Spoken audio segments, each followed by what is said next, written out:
Philadelphia, are you ready? They said, are you ready? This is Brotherly Love Wrestling Podcast, your first stop for everything professional wrestling. So sit back and enjoy wrestling talk at its finest with your hosts, Larry Hall and Joe Corrado.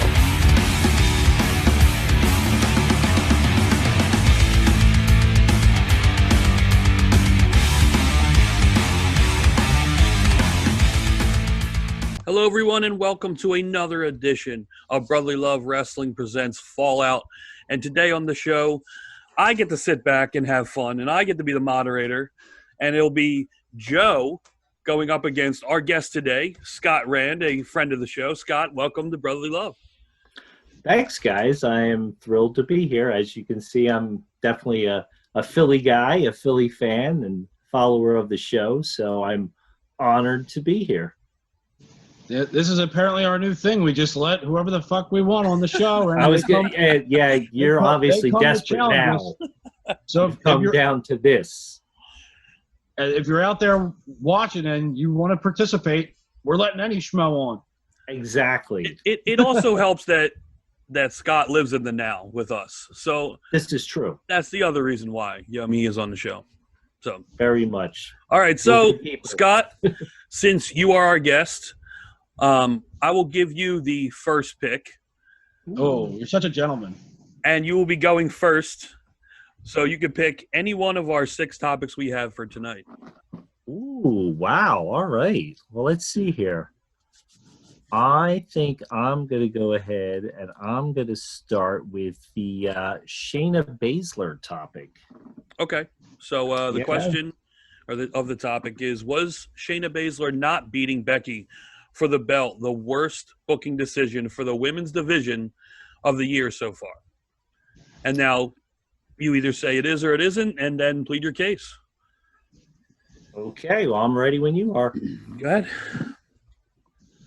I'm going to say that no, it was not the worst booking in the women's division this year, because I think the worst booking this year was Charlotte Flair going over Rhea Ripley at WrestleMania. I think that killed all of Rhea's momentum that she had built up over the year. I saw no reason for Charlotte Flair to go over someone new, a new star. And it basically, after that, Rhea disappeared for a while. She's only recently come back. Shayna, on the other hand, I like the whole gimmick she had going with Becky. Just it was kind of off from the beginning. So maybe her booking wasn't so good, but I think overall, I wouldn't say it was the worst this year. All right. Go ahead, Joe. And I get that it was the worst booking for the women's division of the year, and it absolutely was, because Rhea Ripley losing might not have been the best move, but she's not main roster yet. She's still NXT. She's still over in NXT, where she's still a force to be reckoned with. She just beat 2 people, one of them being a man, last week. So what this has done for Shayna is completely derail her. When she was brought up, she was unstoppable. When she went into the Elimination Chamber, utterly unstoppable, feeling like you're building this big-time next big thing in the female division. And what happens? You have her lose. Oh, and then what happens? Becky gets pregnant and has to cough up the title anyway. So you not only killed her once, you killed her twice. If you would have just given it to her at that time period, you have your next big thing. Becky goes away, and now you have all this talent chasing. But now you have nothing. All right. You have your 30 seconds, Scott. Go ahead. I still feel like Rhea was the hot hand, the better character. So I kind of feel like it hurt her more in the long run. Shayna, I think that she could have recovered, and they could have done something more with her. But I really feel like Rhea was the one they could have capitalized on, and they had their chance and they blew it. And as far as Becky, getting pregnant, well, I think all we can do is blame Rollins for that. So it's entirely his fault on that part. He really threw off everything. Right. My 30 seconds? Yep. All right. The Rhea thing, she was the hot hand at that time because she's a face. Let's face it. The face is usually the hot hand.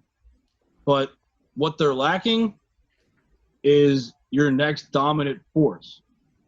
That was already on the main roster that you had that takes the place of a Ronda Rousey, who you also lost. So you have that legitimate badass. That legitimate badass does not lose to Becky Lynch. She wins. She gets that big push, and now you're able to have people chase. Now it feels like since she lost, that division went downward. Because Becky's her reign she had done enough. She had done it all to that point. While she's at her highest, you need to have someone beat her. All right. Those good arguments. Mm. Okay, Joe. Your pick. All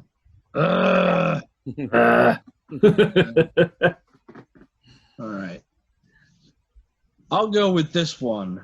WWE reportedly has bought Evolve. Is this the death of the company or the resurgence? I'm going to say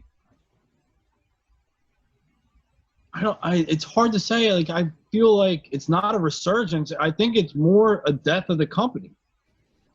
I think the resurgence was at one of its peaks. Like, it had run on the network and whatnot. It was at one of its peaks. I think this is more the death because I think, like, who's going to work for the company? Or are they even going to run shows as Evolve, or are they going to WWE it and change the name completely? I mean, how many people and things have lost their name from what they were once WWE has bought the rights to them? I don't think Evolve is Evolve anymore.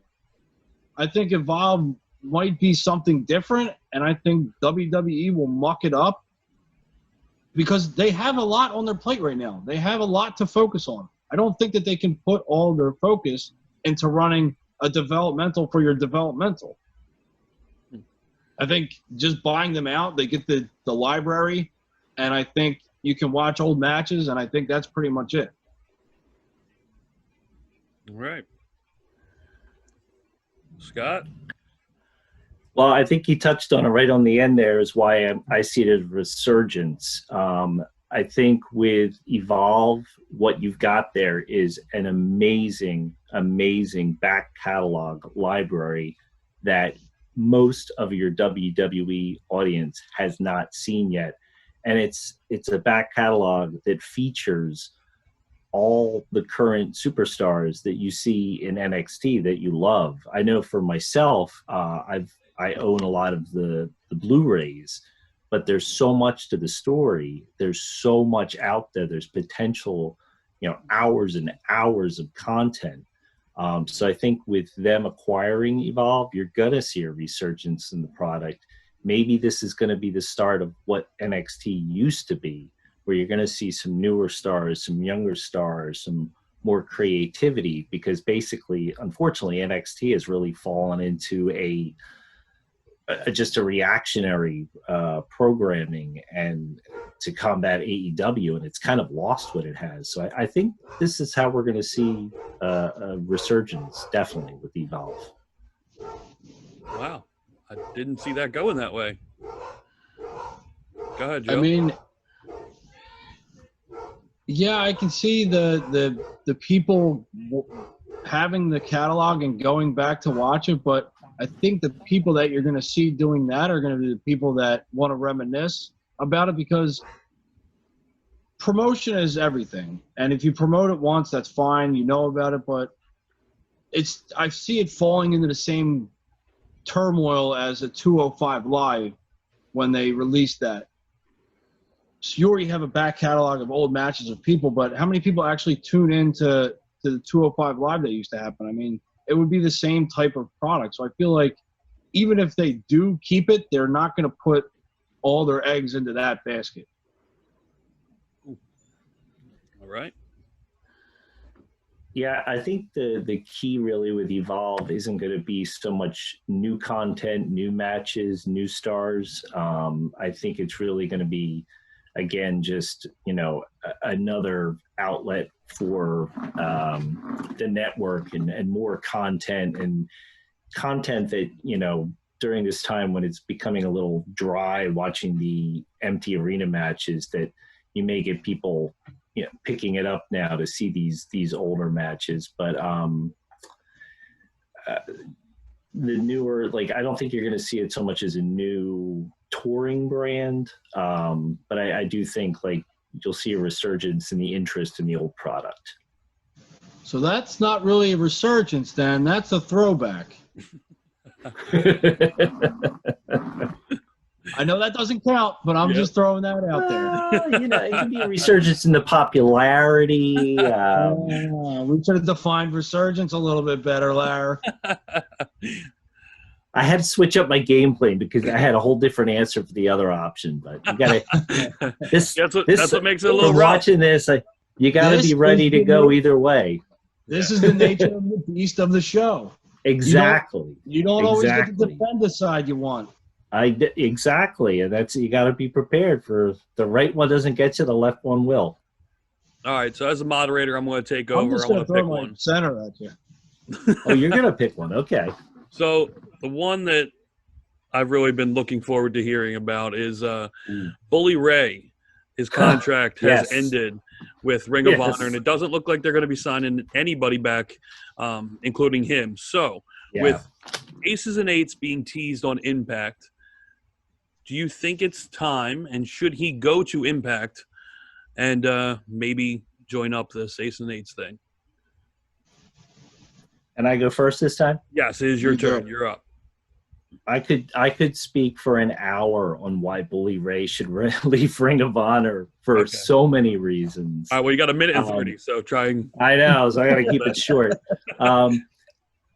Obviously, the tease with Impact, Aces and Eights, it's great for Impact because they need something because, of everything, losing some top stars, getting some interest back. So, yes, Bully Ray being part of that is great. And him leaving Ring of Honor is long overdue. It was great when he first came back for a while, but then he just got into this pattern where it was the same program, the same storyline over and over again. So, yes, 100%, he needs to leave, go to Impact. It's going to be good for both companies. Short and sweet. All right, so I'm going to take this a different route. Definitely Ring of Honor. But no, don't head to Impact. Don't play your old hits. Don't WWE it and frickin' bring back the Aces and Eights. Head over to your pals over at AEW and really get that ECW feel, because you already got Taz and you got Taz running the mic. Why not? Bully Ray, keep him out of the ring. Keep him out of competition. Give him a microphone. Has always been a phenomenal person and getting people invested in what he has to say. If they want to go this route of people having a mouthpiece for AEW, let Bully Ray be the mentor for someone, because he should be handing down knowledge. He should be handing down the way to do things. He doesn't need to do that in the ring. He should be going to AEW, fresh start, fresh talent. Bully Ray would work wonders with an MJF. MJF already he doesn't need him. He's too good. Thank you for taking the words out of my mouth. he doesn't. No, he doesn't need him, but he puts that extra icing on the cake to elevate him to the top level because he's not there yet. He's not at that top level. Bully Ray could get him there. Is it my turn now? Yeah, you're good. Yes. He still had 12 seconds, but we're good. Go ahead, 30 seconds. Go ahead. You want your okay? No, you go ahead, 30. I don't want Bully Ray anywhere near AEW. I like Bully Ray. I like him a lot. But I like him in certain things. I love him on Busted Open. I think he's got a brilliant mind when he's talking about WWE. I think, honestly, that's where he should go. If you want another option. I mean, just his creative mind and input, if they would listen to him. But AEW is not the place. That is for new stars like MJF. Bully Ray and the ECW vibe does not work with AEW at all. And I love my ECW, but that's why you need them in Impact because they seem to hang on to that longer than anybody. All right. You're saying that they don't have that ECW feel, and they don't, but adding more of those types of guys would give them that extra added feel to it. They could bring that with them. I mean, you have, like I said already, you have Taz. Bubba Ray or Bully Ray or whatever he wants to be called, AEW Ray. He could bring that element to AEW, which is an element that they've never had, that they could really use. So bringing him there gives him that option. Yeah, you told I wasn't I wasn't expecting going to AEW, especially out of your mouth. I. Sometimes you don't get to play the hand you're dealt. Or the hand you want. And you got to get creative. So and no one's got a more creative mind than this. Just when we think you have all the answers, Joe changes the questions. All right, I so changed Joe, my pants. Joe, it's your turn, and I'm picking this one again. And I'm going to pick the one with if New Japan aired live on Wednesday nights, would it beat out AEW and NXT in the ratings? This one's close to home for me, so I'm going to turn the camera a little bit. Go ahead.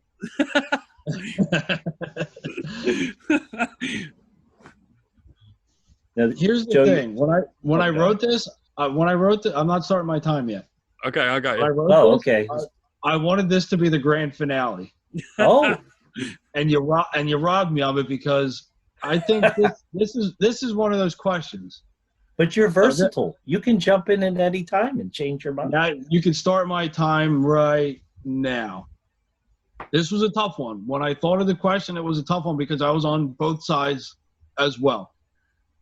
But I think if New Japan runs live, I don't think they beat out AEW. I don't think they beat out AEW for a stretch of time because AEW's got the hot hand. AEW's got their stars that were the big names over here in the States already working for that company. They're the reason that they watch AEW now is for those stars like the Kenny Omega, like the Young Bucks, like Cody, and I think that's pretty much it. That was the elite of the Bullet Club.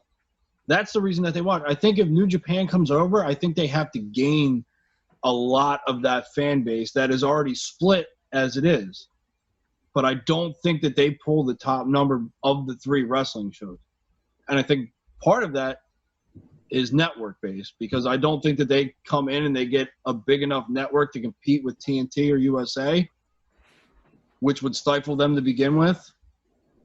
I think that they would eventually get to a bigger spot, but I don't see them as they climb. I think AEW continues to climb higher. They could possibly beat out NXT, but I don't think they beat out AEW. Right. Used everything for that one. Holy shit. Sure did. You're like dead on. I set the alarm off. Yeah. All right. Yeah, Go ahead, Scott. This one, I agree. This would have been a good finale because this is my time hasn't started either. I got you. This is also a tough one because there's the reality of the situation what I truly believe, and then what I'm faced with right now, and what I'm going to have to argue. But I can do it because I can speak from the heart. So I'm ready to begin. Go ahead.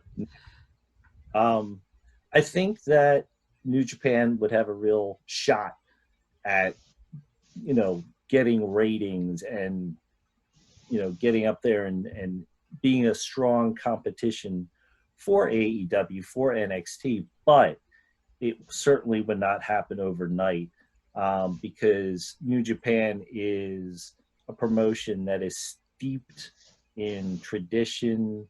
It is steeped in history. It is long storylines that are played out over the course of a year, in some cases even more years. But I think the appeal would be in the actual competition, the reality aspect of it. I don't think you see any harder striking or harder hits than anywhere that you do in New Japan. And I think that could catch on with people.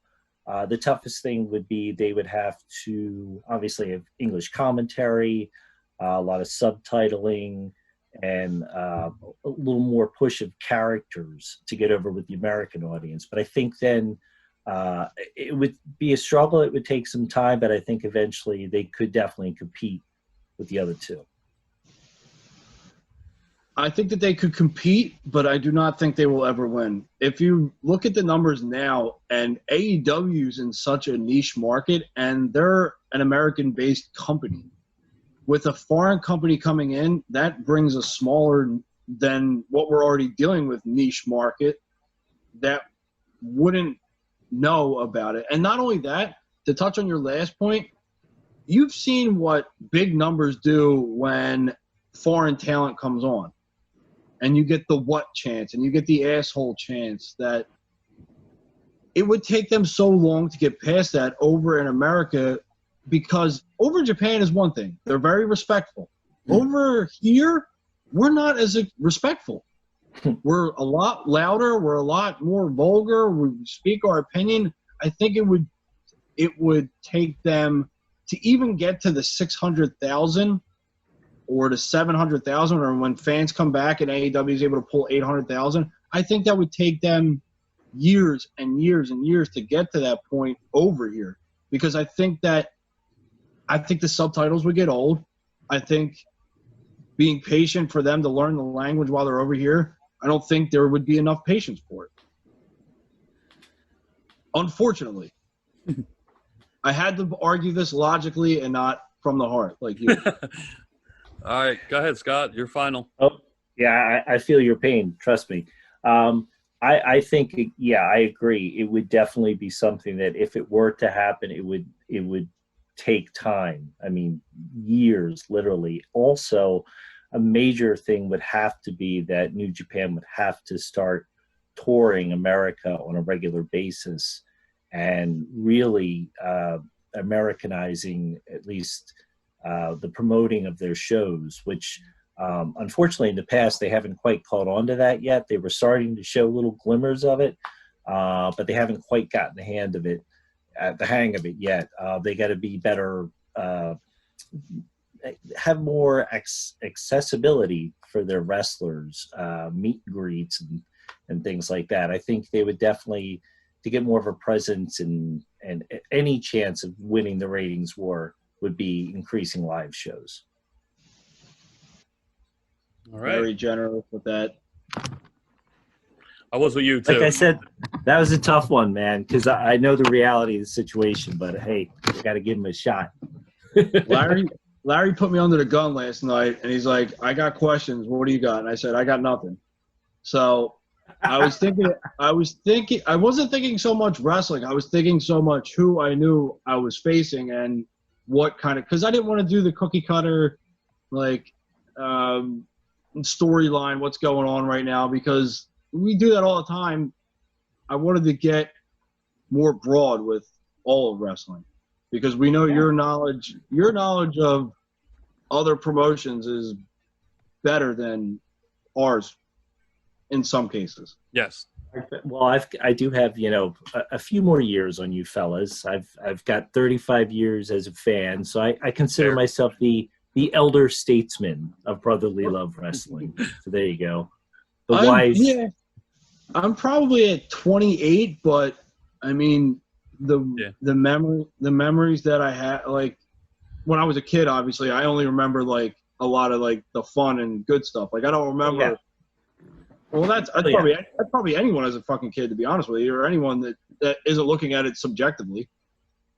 Yeah. I kind of miss those days too. I miss the not knowing everything, not knowing the sexual exploits of every single wrestler or the daily activities behind the scenes, and but that's where we are now. But back then it was definitely more just for the enjoyment factor. Some of it is cool, like some of the modern stuff, like the spin-off things, like you get like the Being the Elites. Those are like that's a cool thing to do because it still intertwines storyline. Yes. Mm-hmm. Which is really cool. Like that, I do appreciate that sense. Like I wish more people would use social media like that. Yeah, like because they pay off their storylines. They rarely do anything without a reason. Like the bigger indie promotions that are followed by more, like if they did like YouTube shows and stuff like that, like I feel like they would benefit greatly from that. MLW. Like, they're silly, like, but if they're in character and whatnot, and they're like, I feel like that's the way to use social media, not so much all the behind the scenes shit and like what's your favorite sexual position, but yeah. No, a lot of the promotions right now, because they don't have new content, some of them are doing really well with their online shows. MLW is keeping my interest, Ring of Honor, and they're doing, all kinds of social media stuff. And I think those promotions, they get it. This is the perfect time to work on promos. This is the perfect time to have. I think everyone who's not signed should have done some sort of round robin promo tournament just to get yourself more over. Yeah. Like I think that would have caught traction. I think that would have been huge for the time off. Like I know it probably only would have lasted a week or two, but still. Yeah, and it's keeping it fresh in people's minds. I mean, I know certain feuds are continuing, online and during all this. Ring of Honor with Vincent and Taven. Like they've been doing little things here and there to keep that in people's minds, so when things get back up and running, it's still going to be fresh in their head. And it's a lot of stuff's very creative. I mean, you have to though right now. Like you have to get creative. No, if you can't literally get in the ring and do anything else, you have to find a way to keep yourself relevant. I feel like this time could have been used so much more efficiently. Mm-hmm. There's glimpses here and there. Yeah, but if everyone would have just been like, "Fuck it, let's do something" as a whole. Yeah. As a whole. Or whole of A. Is that what it says? Yes. I was trying to think of that. I couldn't think of that. All right, so what do you say we get back to a couple topics? Sure, why not? Sure. Why not? We got two left. And since you wanted to talk about all of wrestling, let's go with, does wrestling need more protected finishers, excuse me. So, right. Let's see. Believe, Scott, it's your turn to go first. I believe you are correct, sir. Okay, yes, absolutely. Protected finishers. I mean, going back to what we were just talking about back in the day, the finish was the finish. When Jake Roberts hit the DDT, it was over. When Hogan did the leg drop, it was over. There was none of this kicking out and false finishes. So it was part of the overall story. And then when someone actually would kick out or beat someone, because that finish was so protected, it was a bigger deal. It made such an impact. There's so many so many moves that guys can do instead of their one true finisher. Going back to New Japan for a moment, for instance, I think they do a pretty good job of protecting finishers. Kenny Omega, when he was there with the one-winged angel, you see that now still in the AEW. There's certain moves that people aren't going to kick out. So I think it's a vital part of wrestling. It's a vital part. That's why we have to have them. All right. So off the top of my head, I can think of 2 protected finishers, and you stated one. I believe the other one is End of Days by Corbin. I don't think anyone's kicked out of that one yet. I think those are your only 2 protected finishers.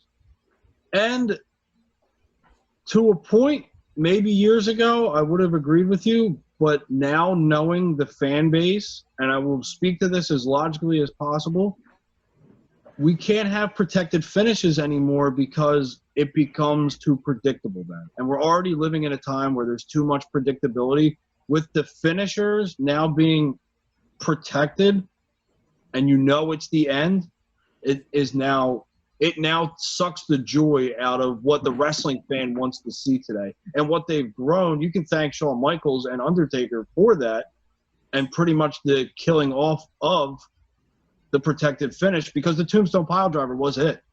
The Tombstone Piledriver was it. And you knew that until Shawn Michaels kicked out of it, and now you elevated the fans' excitement even more. So now when the finishes are protected, you lose that. You know it's over. You lose that excitement. So if you have too many protected finishes, you've just eliminated one of the greatest aspects of wrestling going right now, which is that extra that extra added on excitement to a match. Right. This one also should have been the finish. Yeah, the finisher, right? The finisher, the protected finish. Yeah. I still go back to, I think it's just a great storyline element, and I think that you need that one move that a wrestler has that he'll only pull out,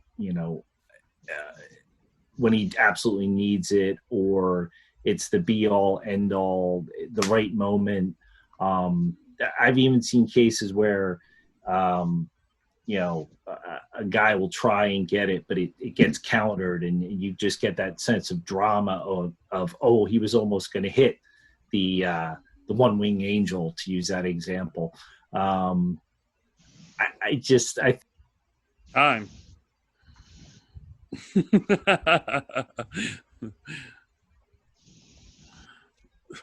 We'll wait till he gets back on. Yeah, hold on.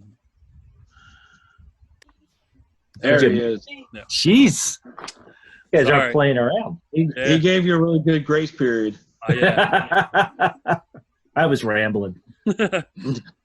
So, give me 1 second. Gather it. I got you. Take your time, Joe. When you're talking about that person building up for that final move, that was always that big name superstar that was worldly known, that was going to hit that. Wrestling does not have that right now. Wrestling doesn't have that person that you can look at and be like, oh, this is the finish. This is the finisher. They don't have that larger-than-life persona that can pull off a protected finish. No one has the prestige. And until you build the prestige, can you build the protected finish? And that doesn't look like it's coming anytime soon. So the finishes cannot be protected, or you lose that interest in the match. Right. That was a good one. That was a good one. That was a good one. I like that one. I saw that one on the question list. I like that a lot. It reminded me of Hale Collins, because he's always talking about that. I would have loved to have had my argument against Hale's. Yes. Hale would have just flipped out the whole time, and I would have had to be calm and cool about the whole thing. I still want to get him the one about the team. We won, and he says, there's no we, because we're fans and we didn't do anything. Yeah. So let's get Hale on here, and we'll both challenge him. Well, if you want to wait a week or so, we're gonna have him and Vic versus Team Tremendous in a debate show. Oh, no way. Yes. Oh, that's great. Awesome. So we will have 6 people in this tiny little boxed Zoom meeting, leaving it to me and Larry to try and contain the madness that is to ensue. That'll be a lot of fun. I'm looking forward to that. That one's gonna be our big test on whether or not we can run this fucking show. Because I have a feeling that he's gonna sit back and just be enamored like this. Probably. And I'm gonna have to be like, oh, hold on, we're actually doing something here. Change of pace. If it gets too out of hand, we're just gonna let him go and say fuck it, and it'll be an outtake show. Exactly. I like it. Yeah. All right, last one. Last All one. right. And Joe, it starts with you. Yep. Is NXT misusing Rhea Ripley with her current booking? Just NXT we're talking about. Yeah. Yeah. Is NXT misusing Ripley with her current booking? Yes, because she was never meant to trickle back down that far to be in your mid-card, or what you would call, even though there's no mid-card title, to be your mid-card, kind of like a sideshow act right now, almost, to the point of where she's wrestling Robert Stone. Is that it? Yeah. Robert I Stone. think that's what he's calling himself And these Aaliyah. days. Yeah. And Aaliyah. You had your megastar. You had your next megastar, and you kind of let her slip back. After the loss to Flair, which that was a huge heat magnet for Charlotte Flair. I don't disagree with that. I disagree with everything that happened after that. She, along with possibly Bianca Belair, they were 2 big, strong competitors, and you could see them doing damage to the whole women's division. Not just NXT, but the whole women's division in all of WWE. And to have her fall back to where there's one main goal in NXT. That's the championship. She doesn't even seem to be near that right now. And she isn't, because there's a new number 1 contender. So to have her fall back, you don't want her to be forgotten about. Because once you forget, it's hard to get her back. Right. Scott? I'm gonna say no because I have to. But I'm gonna say no because she did lose at Mania, but when she came back, they immediately put her in the title picture, and she was in that 3-way match with Io and Charlotte. Io, sorry. And she lost the match, and now she's got to pay her dues. She's got to go back down the ladder. I think long term, the story is definitely going to be her and Io, which is the match I think people want to see. But you don't want to. I don't think they want to put that out there just yet because maybe they want to hold that off for a crowd. So I think the very recent booking, I mean, if we're saying within the last 2 weeks, she was in, one kind of comedy match just to keep her out of that title picture as she rebuilds herself.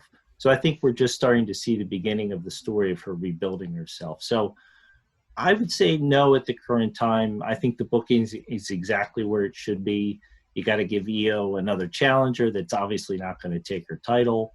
So I think with Rhea, I think we're in a wait and see period right now. So I think that's exactly where she should be. All right. Well, to go what? All right, for the whole wait and see, I don't think that this is the time is for a wait and see. You had her at a hot hand, and what happens when you bring her back? You're at a point where you need someone to gain a fan base. You just lost 2 huge fan bases because Charlotte's out and Becky's out. 2 huge fan bases that are looking for someone else to get invested in. And you had that with Rhea Ripley. Now, when you knock her down the pegs, she's unable because she's not featured. You wanted her to be a main attraction to gain that fan base. She does not do that now, being knocked down a peg. Now she has to fend and hope that she can keep the fans that she has now. Solid argument for 30 seconds. I think you have to let Io run with it for a bit. I think, Rhea's had a lot of time in the spotlight, and she'll get that spotlight again. She's got a lot of time left. But I think you got to give Io, give her some room to breathe, have the belt for a while. And I think right now you don't have fans, so Rhea's going to have her fans when they come back.